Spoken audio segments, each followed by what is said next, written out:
Time से ऐसे ही, क्योंकि गरीब आदमी है, गरीब कोई कमाई तो है ही नहीं। और खेती कर लेते हैं, उसी टाइम चले जाते हैं सुबह से वापिस फिर आ जाते हैं काम करने। जो पढ़ाई का जो मैनेजमेंट है, आप बच्चों को साथ में ला रहे हो, बीवी को साथ में ला रहे हो, 5 साल का, 8 साल का, 10 साल का, और 10 साल से ऊपर जो बच्चे आते हैं आपके साथ में, वो बाकायदा काम करते हैं, है ना? तो वो क्या कारण है, आप उनको शिक्षा क्यों नहीं दिलाना चाहते? शिक्षा क्या दिलाए सर, क्यों बच्चे कोई पढ़ा नहीं रहे।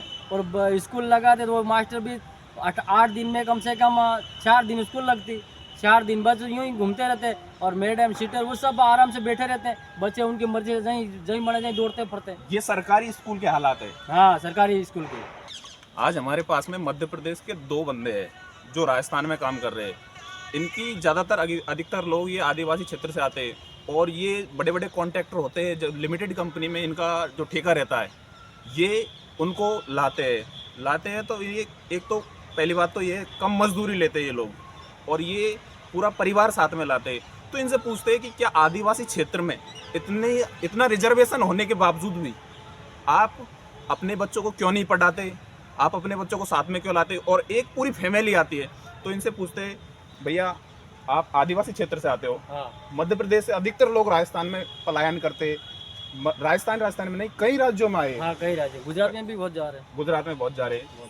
तो क्या कमी है कि राजस्थान और गुजरात अलग अलग राज्यों में रोजगार ज़्यादा है एमपी के मुकाबले? वो क्या, हमारे उधर कोई काम धंधा चल नहीं रहा। अच्छा। हाँ, अभी ये क्यों बाहर काम चल रहा है, इधर आ जाते हैं फिर काम करने। तो एमपी में काम अभी नहीं, बहुत टाइम से ऐसा हो बहुत रहा। टाइम से ऐसे ही, क्योंकि गरीब आदमी है, गरीब कोई कमाई तो है ही नहीं। और खेती कर लेते हैं, उसी टाइम चले जाते हैं सुबह से वापिस फिर आ जाते हैं काम करने। और आदिवासी क्षेत्र में एक सबसे बड़ी कमी जो मैंने देखी है, एक तो आप पूरी फैमिली को साथ में लाते हो, और आपका जो पढ़ाई का जो मैनेजमेंट है, आप बच्चों को साथ में ला रहे हो, बीवी को साथ में ला रहे हो, 5 साल का, 8 साल का, 10 साल का, और 10 साल से ऊपर जो बच्चे आते हैं आपके साथ में, वो बाकायदा काम करते हैं, है ना? तो वो क्या कारण है, आप उनको शिक्षा क्यों नहीं दिलाना चाहते? शिक्षा क्या दिलाए सर, क्यों बच्चे कोई पढ़ा नहीं रहे।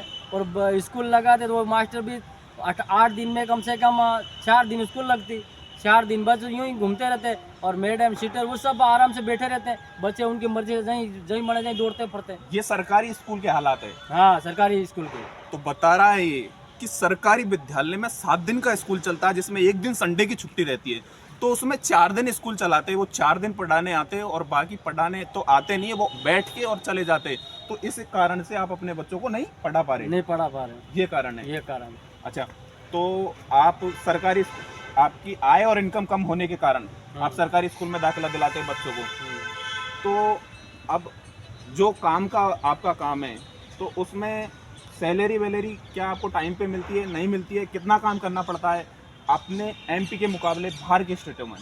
एमपी के मुकाबले इधर हम आते थे, कम से कम 400 रुपया रोज की मजदूरी दे रहे हैं। अच्छा। सुबह 8 बजे लगते, शाम को 5 बजे छुट्टी होती है। और एमपी का बताया जाए तो एमपी में दे रहे 300 रुपये दे रहे कम से कम। अच्छा। तो उधर काम भी नहीं है, तो फिर क्या करेगा हमारे का? तो एक मजदूर की स्थिति, क्योंकि वो अपना पूरा टाइम आदिवासी क्षेत्र से वो मजदूरी में निकालता है, क्योंकि उसके बच्चे पढ़ते नहीं है। बाकी आप अगर आदिवासी क्षेत्र को पूरे इंडिया में बढ़िया रिजर्वेशन दे रखा है, उनकी परसेंटेज वगैरह सारी कम जाती है, लेकिन ये कमी है इनकी कि ये शिक्षा इसलिए नहीं दिलाते क्योंकि वो पढ़ाते नहीं है। बाकी पढ़ाई वढ़ाई करवाइए, 4 दिन भी अगर पढ़ाने आते हैं तो मेरे हिसाब से पढ़ाई करवानी चाहिए। और हमारे क्या पंचायत में कोई काम चलता नहीं है, और चलता तो उसको कोई सरकारी काम कर दिया तो कम से कम 6 महीना तक, 7 महीना तक पेमेंट, कोई पैसा कुछ पगार देते हैं।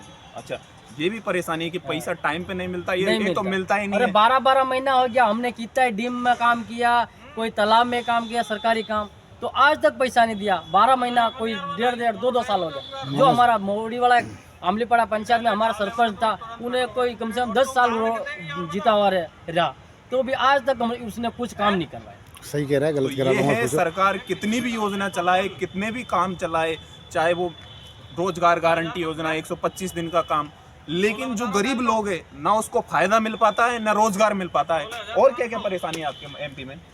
ये बता, सही बता रहा है। थोड़ा सुकस रहे भैया, लेकिन ये है गरीबों की स्थिति, पढ़ा नहीं पा रहे। बाकी ये आदिवासी क्षेत्र से आते, कम पैसों में आ जाते हैं, अपने देश को, अपने घर को, सब कुछ होता है अपना घर उसको छोड़ के, और ना शिक्षा है ना रोजगार है। तो इनकी सुनिए। Thanks for watching.